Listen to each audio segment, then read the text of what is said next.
So, I've seen 1984's Nausicaa, The Valley of the Wind, and this movie is the unofficial first ever movie by Studio Ghibli. I say unofficial because at the time this movie came out, Studio Ghibli was still not a thing, and instead, it was the work that brought together the co-founders of the legendary studio. Nowadays, it's always included as part of the studio's work when it comes to re-releases and other collections.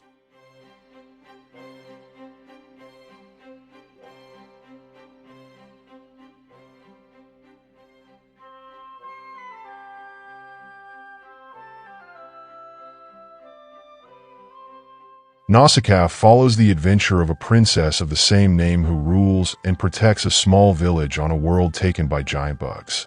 When another nation tries to put an end to those creatures who took the world from humanity's control, Nausicaa steps in and acts as a voice of reason to keep peace with these Godzilla-sized parasites the movie calls ohms.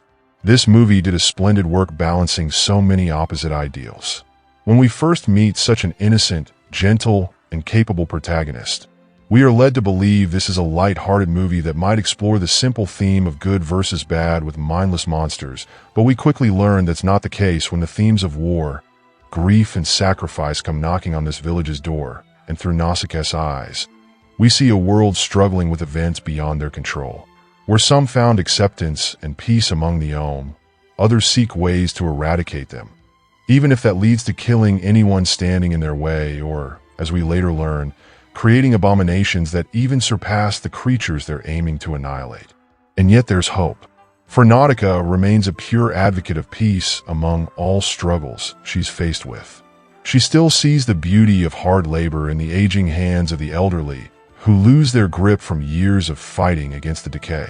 Where others see death and disease, she sees beauty by building a sanctuary of fungi as proof they're not the root of humanity's demise, but survivors who, like her village, adapted to the circumstances they were thrown into.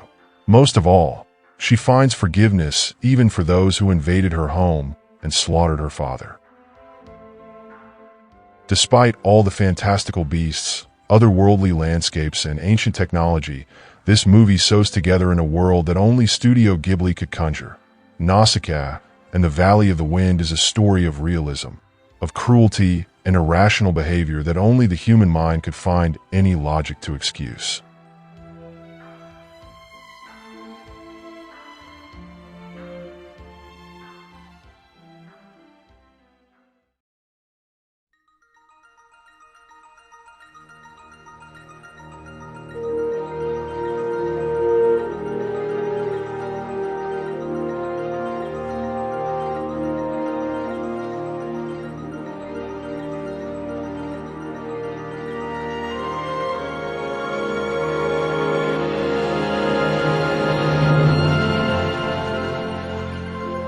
Two years later, now with Studio Ghibli officially settled, we got 1986 Castle in the Sky.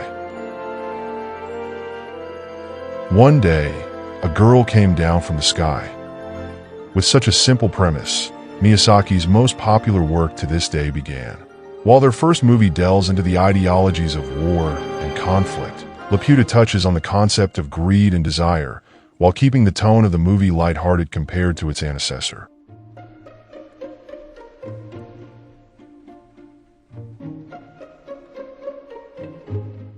As a hard-working orphan in a mine, Patsu one day finds Shida, a girl mysteriously descending from the sky with the help of a magic stone around her neck. With both pirates and the army after her to use that stone as a compass and lead them to Laputa, the castle in the sky that gives the movie its name, both heroes embark on an adventure to not only escape their pursuers, but to hopefully find this castle of myths themselves. Surrounded by a boy whose dream is to find a city of fairy tales once seen by his late father. A man who won't stop at nothing until he reaches and rules Laputa and a gang of pirates who, clueless of everything at stake, are just looking for a next big score. Shida remains a selfless character who constantly proves she's ready to sacrifice her own well-being for the greater good. While on the surface, this movie can be seen as a pretty common tale by today's standards, the inspirations that laid foundations for countless works are undeniable. From a simple manly brawl in Full Metal Alchemist to the most basic premise of One Piece, especially its Skypiea arc. Castle in the Sky will forever remain a foundation for Japanese fantasy akin to what Lord of the Rings has done for Western tales.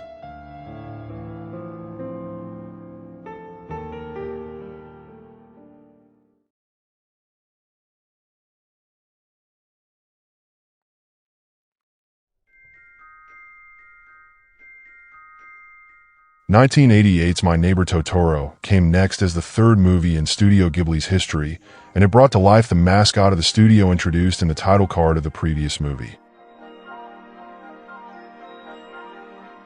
Two young girls and their father move into a house in the countryside, but they quickly realize their backyard neighbors are more special than just regular forest animals. Blending in both children's imagination and the concept of yokai, which is a Japanese term for magical creatures, Totoro is a movie about the innocence of youth and a love letter to simpler times.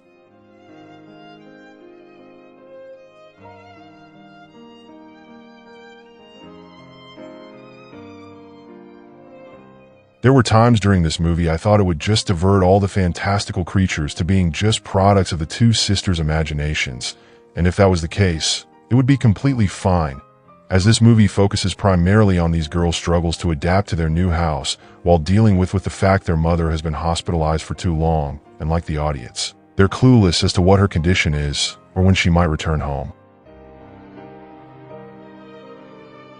While the previous movies presented their audience with giant insects, sentient robots, and amazing aircrafts that proved Miyazaki's imagination had no limits, Totoro is the beginning of Ghibli's more fantastical works with beings that defy creativity and leave us wondering what else there is in these worlds that we still didn't have the chance to witness.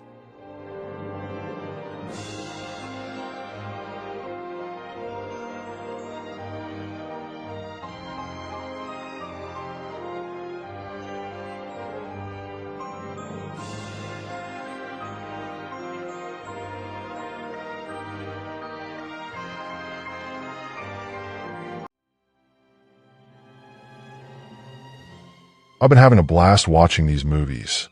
From Nausicaa's more mature atmosphere and Totoro's family-friendly tale, to recognizing so many moments and plot points in Castle in the Sky that inspired other works I've seen. I'm glad I took the time not only to watch Ghibli's works but to study them, so I can appreciate their magic in all its glory. Next on the list is Grave of the Fireflies, one of the two biggest movies of the studio that I have yet to watch.